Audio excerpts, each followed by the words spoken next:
D'accord. Donc déjà là tu comprends que il y a un souci.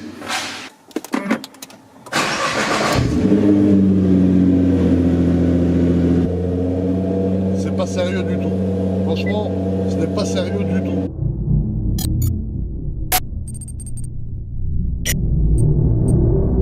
Bonjour les amis, j'espère que vous allez bien. On se retrouve aujourd'hui pour une vidéo qui a l'air très attendue sur ça. Quel monstre, quel monstre.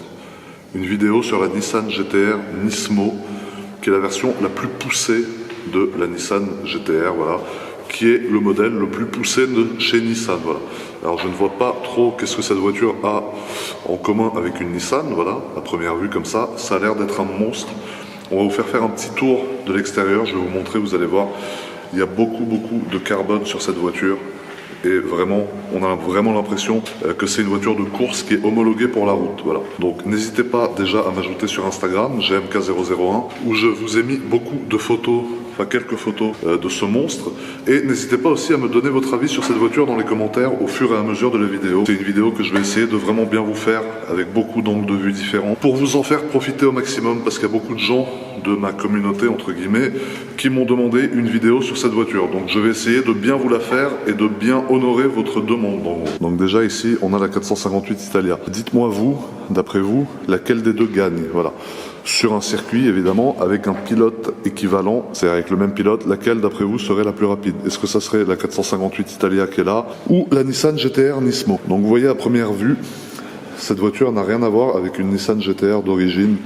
Déjà, vous pouvez constater, je pense que c'est la première chose qu'on voit, cet immense, parce qu'il est vraiment immense, double aileron en carbone. Parce que si vous voulez, vous avez l'aileron qui est ici, et ici vous avez quand même un petit béquet qui remonte. Voilà, donc si tu veux, on dirait vraiment une voiture de sorcier. Comme ça, je la trouve hyper agressive. Ensuite, cette voiture a un échappement tout en titane, d'où les sorties un peu bleutées comme ça. Et la voiture est très puissante également, c'est peut-être pour ça que les sorties sont un peu bleues comme ça, parce que je pense que ça chauffe pas mal par ici. Ensuite on a le diffuseur arrière qui est tout en carbone, donc ça c'est du carbone, jusqu'ici, jusqu'en bas. Toute cette partie là est en carbone. On a le petit anti-brouillard au milieu, qui est très sympa, ça rappelle un peu la Formule 1, on a toujours les anti-brouillards au milieu comme ça. Et l'inscription Nismo, avec le haut rouge, pour rappeler le petit côté diabolique de la voiture, voilà. Sinon au niveau de l'arrière, mis à part l'aileron et le pare-choc et le diffuseur, c'est-à-dire tout, il n'y a rien en fait qui est comme une GT-R normale, mis à part les deux feux arrière au niveau de l'arrière, voilà, tout est différent. Ensuite ici, on a les petits flaps sur le côté, également en carbone, avec liseré rouge, ça c'est d'origine. Ensuite on a ces jantes qui sont montées sur la voiture, qui sont pas mal, avec l'inscription Nismo également, ici sur la jante. Vous voyez, et les freins qui ne sont pas des freins céramiques, qui sont des freins acier, voilà. Ici la sortie d'air également avec l'inscription GT-R, le bas de caisse qui se trouve là, qui est tout en carbone. Donc il y a vraiment beaucoup de carbone sur cette voiture. La lame avant également qui se trouve ici est tout en carbone. La calandre qui se trouve ici est tout en carbone. L'inscription GT-R ici, l'inscription Nissan n'y est plus, la voiture a été désiglée, voilà. Et les prises d'air au niveau du capot pour aller refroidir le V6 de 600 chevaux. Pas en carbone, elles sont peintes. Voilà. Mais je crois que le capot, lui, est en carbone par contre. Il y a beaucoup de carbone sur cette voiture. Les portes, je pense, sont en alu. La malle de coffre est en carbone aussi, je vais vous la montrer de toute façon. Voilà, ça, c'est les feux des phases 2. Les petits LED au niveau de l'avant qui s'allument, qui servent de veilleuse. Et les multiples entrées d'air au niveau du pare-choc avant pour aller, encore une fois, refroidir le moteur qui se trouve là-dedans. Ensuite, nous allons parler du coffre. Alors, pour ouvrir le coffre, si tu veux, il n'y a pas de prise. Tu n'as qu'à mettre ta main sous l'aileron et à le lever, voilà. Donc, le coffre est énormissime. Dedans, tu peux rentrer 2 corps au moins, même pas coupés. Tu les mets comme ça direct, ça rentre. Donc, il est hyper profond à ce niveau-là, en hauteur et aussi en longueur. Il est hyper profond, donc tu peux rentrer quand même 2 grosses valises. Pour une voiture de sport comme ça, c'est franchement pas mal. Ici, vous voyez, tout l'intérieur du coffre est en carbone. Je sais pas si ça rend bien sur la vidéo, je pense. Tout en carbone, donc le coffre est extrêmement léger, tout comme les portes. Alors s'il y a des connaisseurs ici, dites-moi si les portes sont en carbone. Moi je pense pas, je pense que les portes sont en alu parce qu'elles sont extrêmement légères aussi quand on ouvre. On sent que la porte est hyper légère, donc d'après moi c'est de l'alu, voilà. Je pense que maintenant, ce qui intéresse tout le monde, c'est qu'on aille faire un petit tour avec. Donc pour démarrer la voiture, il suffit d'avoir la clé dans ta poche, voilà, comme je l'ai ici. Et tu n'as ensuite qu'à appuyer sur ce bouton. Et le moteur se met en marche comme par magie. 600 chevaux qui se réveillent et 600 vrais chevaux sur une vraie voiture de course, parce que là on est vraiment sur une voiture qui a été conçue pour faire du circuit. C'est une voiture qui est très méchante. Avant de partir, je vais quand même vous montrer quelques détails au niveau de l'intérieur. Alors ici nous avons le tableau de bord avec toutes les informations, ça je vais vous le montrer plus tard. Ici ensuite vous avez plein de boutons, donc voilà, il faut savoir qu'en fait les gens n'achètent pas une Nissan GT-R Nismo pour la technologie à bord, si tu veux. Voilà, tu as vraiment les infos les plus importantes, température d'huile, etc., pression du turbo, pression d'huile, etc. Mais si tu veux, voilà, tu ne vas pas acheter une GT-R pour mettre un DVD et avoir les sièges maçons, etc. Quand tu achètes ça, c'est juste que tu es quelqu'un de très pressé, voilà, ou alors que tu aimes t'amuser sur les circuits. Le pommeau de vitesse est très sympa, il est très petit également. Donc tu vois, tu as tout ce petit chemin à parcourir, voilà, avec parc, donc ça c'est quand tu es arrêté, marche arrière, neutre, drive, donc ça c'est pour avancer, soit automatique, soit manuel. Moi je te conseille manuel, parce qu'ensuite tu pourras t'amuser avec ces très jeunes palettes qui se situent là, qui te permettront de gérer toi-même le régime moteur de ta voiture en fonction des situations, voilà. Ensuite ici, donc tu as la poignée de porte pour fermer la porte, voilà, ça je pense que tu avais compris qu'une poignée de porte servirait à fermer la porte, je ne sais même pas pourquoi j'ai dit ça. Ensuite tout est surpiqué ici également, comme je vais vous montrer tout à l'heure, au niveau du tableau de bord, je le montrerai un peu en conduisant, vous verrez. Et les bouches de clim qui sont assez simples. Mais comme je t'ai dit, tu n'achètes pas du tout cette voiture pour avoir de la technologie, les sièges maçons et regarder un DVD. Voilà, quand tu achètes ça, c'est que tu es dans une autre optique. Là maintenant ce qu'on va faire, c'est qu'on va sortir, se faire un petit tour avec, parce que moi ça me démange. J'ai vraiment envie de voir ce que ça donne et de partager mon ressenti avec vous. Donc on va sortir tout de suite, on se retrouve dehors les amis. Nous voilà maintenant installés à bord de la Nismo. Je vais pas dire GT-R Nismo à chaque fois, voilà, je pense que Nismo ça suffit. Alors premier truc, c'est mettre ta ceinture, voilà. Ça c'est très important dans ce genre de voiture, parce que tu peux très vite te laisser emporter par l'euphorie. Donc là tu mets la marche arrière. Faut faire très attention parce que cette voiture n'a pas de radar de recul. C'est-à-dire qu'elle ne fait pas le bip bip bip bip bip comme toutes les autres voitures. Parce que voilà, c'est les pare-chocs qui sont quasiment tout en carbone. Donc si tu veux, ils ont considéré qu'il n'y avait pas la place du tout de mettre les radars de recul. Ensuite tu constates l'échappement de titane qui fait un son moteur très sympa. Après c'est vraiment le bruit typique d'une GT-R, tu vois. On va ouvrir un peu la fenêtre, que tu puisses constater un peu mieux. Ah aussi il faut faire gaffe parce qu'elle est très raide la voiture. Faut pas oublier que c'est une voiture de circuit, tu vois. Donc l'amortissement, les suspensions si tu veux. Regarde là on va te faire écouter un peu, très gentiment.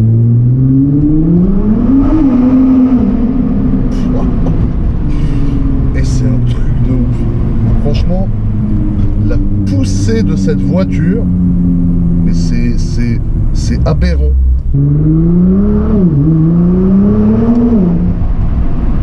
Là tu tires première. Oh là là. Bon là de toute façon on est en ville, donc on va sûrement pas se laisser emporter par l'euphorie, on va rester très gentil. Mais c'est vrai que tu vois, autant quand tu la conduis comme ça, bah t'as l'impression que tu peux être tranquille, machin, tu te dis ouais c'est une voiture hyper tranquille, mais en fait pas du tout mon ami. Vous voyez, même en ville, en roulant tranquille là comme on est en train de faire, tu sens que la pédale d'accélérateur elle est hyper sensible. Ça veut dire à peine tu vas l'effleurer, tu sais la voiture, tu vois, voilà, tu mets un coup, t'as la tête genre, bon là j'exagère un peu, mais t'as la tête tu vois qui part en arrière direct. Ça veut dire elle demande qu'un truc, c'est à prendre des tours, à monter dans les tours. Elle n'attend que ça la voiture. Tu sens vraiment en fait que c'est une voiture qui est poussée de partout et qui est hyper performante quoi. Tu sens que voilà, c'est la Nismo, voilà, c'est en gros cette voiture faut la mettre sur piste et c'est fait pour rouler sur piste quoi. C'est pas du tout fait pour rouler en ville ou sur autoroute ou sur des routes de montagne quoi. Là c'est un truc, c'est circuit et t'arraches tout le monde avec quoi, tranquillement.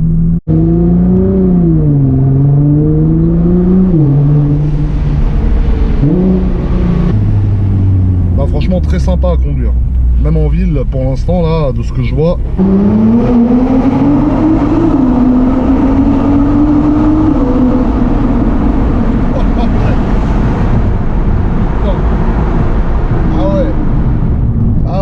Franchement,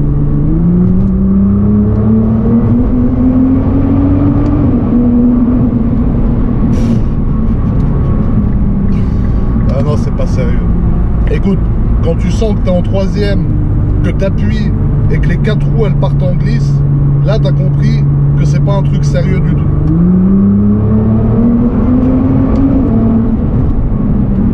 Bordel! J'en perds mon latin. Mais là, franchement, quand t'accélères avec ça, tu parles toutes les langues. C'est-à-dire là, je peux même te parler chinois, ce que tu veux. Franchement, c'est pas sérieux. Oh là là là là, quel bombe! C'est un truc de fou.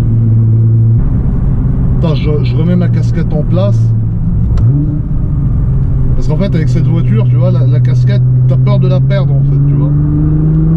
Il y a une reprise de malade mental.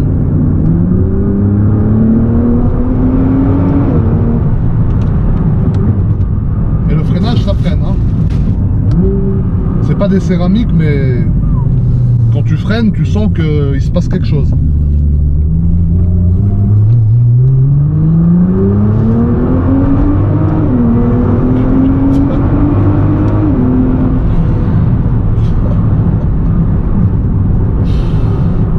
Et vous me voyez pas souvent sourire, mais avec cette caisse, t'as le sourire toute ta vie avec une voiture comme ça.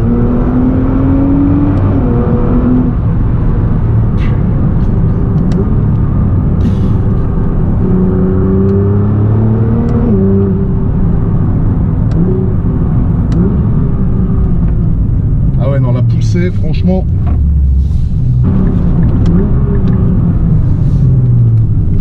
La poussée qu'il y a, c'est un truc de fou furieux.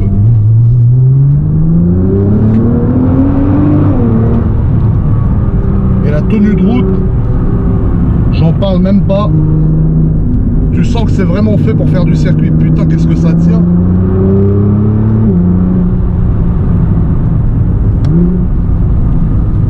Bon voilà, on s'est fait un petit plaisir, mais il faut savoir rester tranquille également. Parce que si tu commences à trop t'exciter avec ce genre de voiture, tu peux vite faire des choses pas très catholiques, voilà. Donc il faut malgré tout savoir quand même rester à ta place, hein. Oh là là, quelle voiture, mais quelle voiture. Après voilà, comme je vous dis, il faut vraiment faire gaffe parce qu'on est sur une route et j'ai pas envie, tu vois, de trop m'exciter sur une route ouverte. Mais bordel, avec cette voiture, y a de quoi devenir complètement fou. Mais vraiment.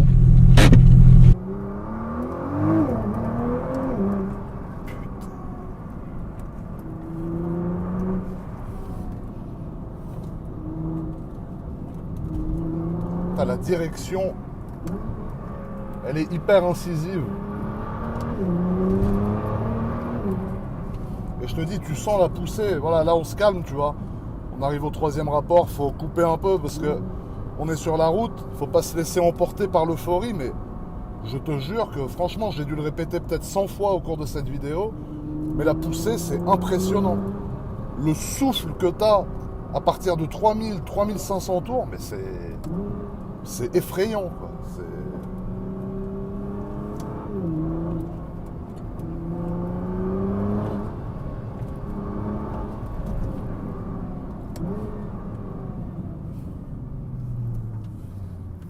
Incroyable. Franchement, c'est une voiture qui est incroyable.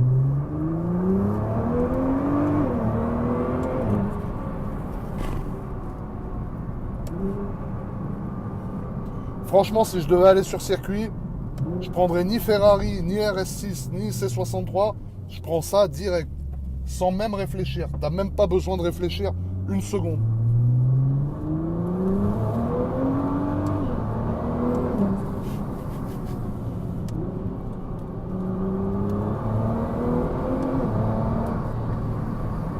Ah ouais, non, c'est... Il n'y a pas de... Voilà, tu vois, c'est très dur de commenter et de conduire une voiture comme ça en même temps, en fait. C'est impossible. Excuse-moi, hein, peut-être qu'il y a des fois où je fais une tête un peu bizarre dans les vidéos. Tu vois, là, par contre, voilà, j'ai quand même une bonne excuse, je pense, tu vois.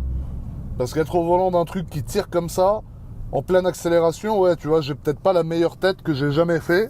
J'ai peut-être une tête d'ahuri, tu vois, c'est tout à fait possible et normal. Mais voilà, j'ai une très bonne excuse.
un peu attention parce que la route est très abîmée.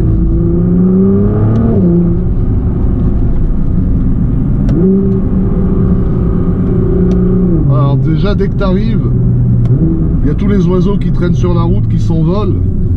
Parce que je pense qu'ils entendent que, tu sais, il y a un truc assez malsain qui arrive vers eux, tu vois.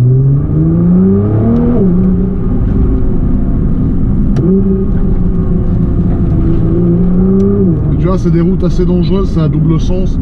Donc faut surtout pas rouler trop vite. Parce que t'es pas à l'abri, là pour le coup, vraiment, tu vois, c'est une route qui est pas très large. Donc faut faire très attention sur ce genre de route, vraiment.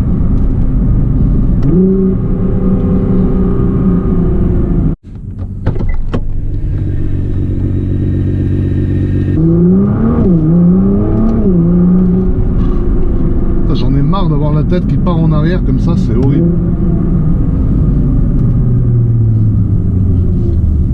Tu vois, faut faire très attention par contre parce que c'est une voiture qui est extrêmement basse.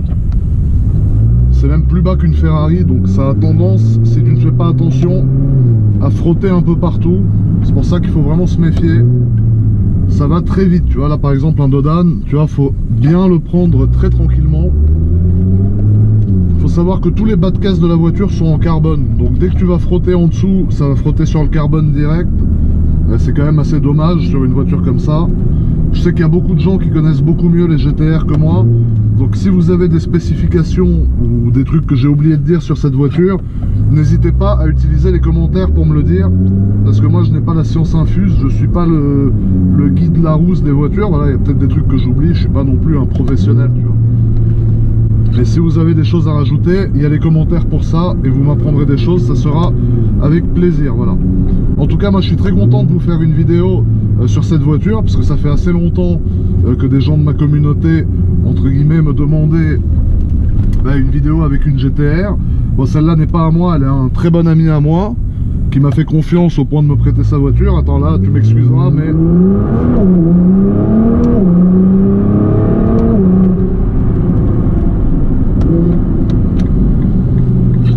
Voilà, donc merci à lui d'ailleurs, merci beaucoup, parce que ça me permet de vous faire une vidéo sur une voiture exceptionnelle. Parce que des GTR, on en voit beaucoup, mais des Nismo, c'est quand même assez rare comme voiture. Et à conduire, je vous cache pas que c'est une expérience qui est exceptionnelle. Alors là, tu vois, ça monte beaucoup, il faut faire attention de ne surtout pas frotter. Voilà.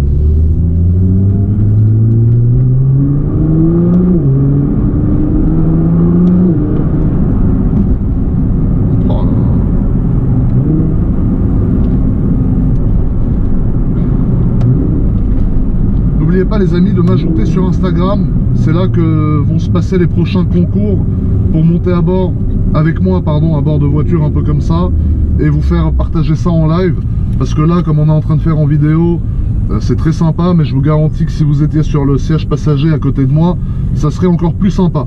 Donc tout ça s'organise sur Instagram parce que c'est la seule plateforme avec laquelle je peux communiquer avec vous par le biais d'une simple photo ou d'un simple post. Sur YouTube, c'est des vidéos très longues à chaque fois, donc je ne peux pas organiser de concours sur YouTube. Instagram, c'est la meilleure plateforme pour organiser ce genre de concours. Donc ajoutez-moi GMK001. Je sais pas si vous avez vu qu'il y a un siège bébé derrière. Donc ça, c'est quand même assez insolent, voilà, de mettre un siège bébé dans une Nissan GTR Nismo de plus de 600 chevaux. Comme vous avez pu le voir, la voiture est un monstre, c'est un missile, voilà. J'étais propulsé à l'intérieur, à chaque accélération, j'avais la tête qui partait en arrière. Donc c'est quand même assez impressionnant. Voilà, c'est une voiture, si tu veux, qui est assez violente. Moi, cette voiture me fait penser un peu à un boxeur ou un catcheur ou un mec qui fait du MMA, si tu veux. Elle est très violente, malgré le fait que ça soit 4 roues motrices, ça glisse quand même. Pour l'instant, nous sommes dans les bouchons, donc la voiture n'est pas très contente, elle qui demandait un peu à se dégourdir les pattes. Mais même dans les bouchons, tu vois, elle est agréable, les freins ne grincent pas, t'es quand même bien assis. Les sièges baquets, ils sont très raides, mais très confortables en même temps. Derrière moi, vous pouvez constater l'immense aileron tout en carbone, voilà, qui est assez haut. Et franchement, l'aérodynamisme de cette voiture, je pense qu'il y en a besoin, parce que je pense que, voilà, vous voyez déjà, le compteur affiche 340, et je pense qu'en vitesse de pointe, elle doit pas en être loin, voilà. Dites-moi, vous, ce que vous pensez de cette voiture dans les commentaires. Si vous préférez une Nissan GTR Nismo d'origine comme celle-ci, ou si vous préférez plutôt une GTR normale, pas Nismo, mais surpréparée, c'est-à-dire avec genre 800, 900, il y en a même qui les montent à 1000, 1200, 1500 chevaux. Moi je pense que ça c'est quand même beaucoup plus fiable en Nismo et ça marche franchement déjà assez. Déjà là sur des routes ouvertes c'est inexploitable parce qu'après tu te mets clairement en danger parce que les routes ne sont plus appropriées du tout à cette puissance là, donc déjà là c'est assez énorme. Ça me fait très bizarre de voir le siège bébé derrière en fait. Là je suis en train de vous parler, j'ai la GoPro là, bon ça j'ai l'habitude, mais le siège bébé là-bas, je n'ai pas du tout l'habitude, voilà. Donc c'est une première pour moi. L'écran j'aimerais bien vous le montrer, le seul problème c'est que vous voyez ça fait un bug avec l'appareil photo. Donc vous avez tous les menus en fait qui apparaissent là. Moi j'aime bien surveiller ici parce que par exemple dans les bouchons comme maintenant, j'ai toujours peur que la voiture surchauffe, etc.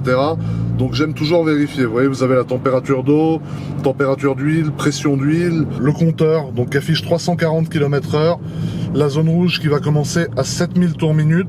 Vous avez l'indicateur de vitesse engagée, c'est-à-dire la vitesse dans laquelle vous êtes. Enfin voilà, je pense que tu as compris ce que je voulais dire. La vitesse engagée, température d'huile et la jauge à essence qui a tendance à descendre assez rapidement. Je roule aussi avec l'anti-brouillard arrière allumé parce que je le trouve très stylé. Tu sais, c'est une espèce de barre rouge en plein milieu du pare-choc arrière. Là, comme vous pouvez le constater, c'est très beau bouchon. Ensuite ici, voilà, c'est la montagne de la turbine. Il y a du carbone, c'est du carbone mat. Et l'intérieur de la Nismo est beaucoup mieux, je trouve, que l'intérieur d'une GTR normale. Parce que vous avez quand même le volant full Alcantara, avec le rappel ici au milieu, rouge, voilà. Et vous avez aussi pas mal de rappels en Alcantara sur le tableau de bord, des surpiqûres, etc. Donc c'est quand même mieux que dans une Nissan GTR classique, voilà. Après, les sièges de la Nismo sont des sièges spéciaux. Vous voyez, avec l'écriture Nismo également ici. Et ensuite, au niveau des menus, bah, c'est comme toutes les autres GTR. Ici, tu peux paramétrer, tu vois, il suffit que tu fasses ça. Et ça se met en R. Donc ça, c'est le mode voilà, le plus extrême au niveau des suspensions, etc. Tu peux tout régler ici. Ici, tu as la jeune inscription Nismo. Après, voilà, tu n'achètes pas ce genre de voiture pour le GPS et pour la radio. Voilà. Là, ce que tu payes, si tu veux, c'est vraiment un châssis, des freins, un moteur, une voiture de course. Voilà. La radio, c'est juste un accessoire, un gadget. Le plus important, voilà, c'est ça. Ça, c'est super bien détaillé. Tu as toutes les données de ton moteur, etc. Mais c'est vrai que c'est pas une voiture qui est faite pour regarder un DVD en conduisant et la mettre au régulateur de vitesse. Voilà. Ça, c'est une voiture qui est sauvage. Tu as un moteur, des roues, des freins, un châssis, des essuie-glaces, un pare-brise, des rétroviseurs.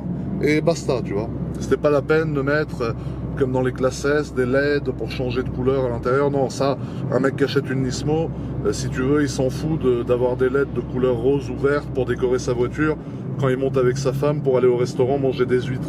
Voilà. Ça, c'est la voiture d'un mec, si tu veux, qui ne va pas du tout au restaurant manger des huîtres. Ça, c'est un mec qui s'en fout, comme moi, parce que moi, c'est plutôt ça mon genre de voiture, et qui pense qu'un truc, c'est tout niquer, voilà. Les amis, n'oubliez pas, si cette vidéo vous a plu, de vous abonner à la chaîne et de mettre un petit pouce vers le haut, qui fait toujours plaisir. J'ai finalement voilà, ramené la GTR à mon ami, parce que comme je vous l'ai dit, ce n'était pas la mienne, voilà, c'est la sienne. Donc un grand merci à lui pour m'avoir permis de faire une vidéo avec la GTR Nismo, qui je le rappelle n'est pas une GTR normale. Une Nismo c'est quand même assez rare, donc c'est hyper dur à trouver. Et c'est hyper dur de du coup avoir une voiture comme ça pour faire une vidéo sympa avec. Donc un grand merci à lui. Sachez, si jamais il y a des intéressés, qu'il a mis sa voiture en vente. Voilà, il veut repartir pour de nouvelles aventures, ça fait quelques temps qu'il l'a. Il en a bien profité, maintenant il a décidé de s'en séparer. Donc s'il y en a que ça intéresse, voilà, il y a le lien dans la description de cette vidéo. Vous n'avez qu'à jeter un œil, si jamais ça vous intéresse, vous savez ce qu'il vous reste à faire. Donc je vous remercie à tous d'avoir regardé cette vidéo. J'espère vraiment qu'elle vous a plu. Passez une très bonne journée et à très bientôt pour une nouvelle vidéo les amis.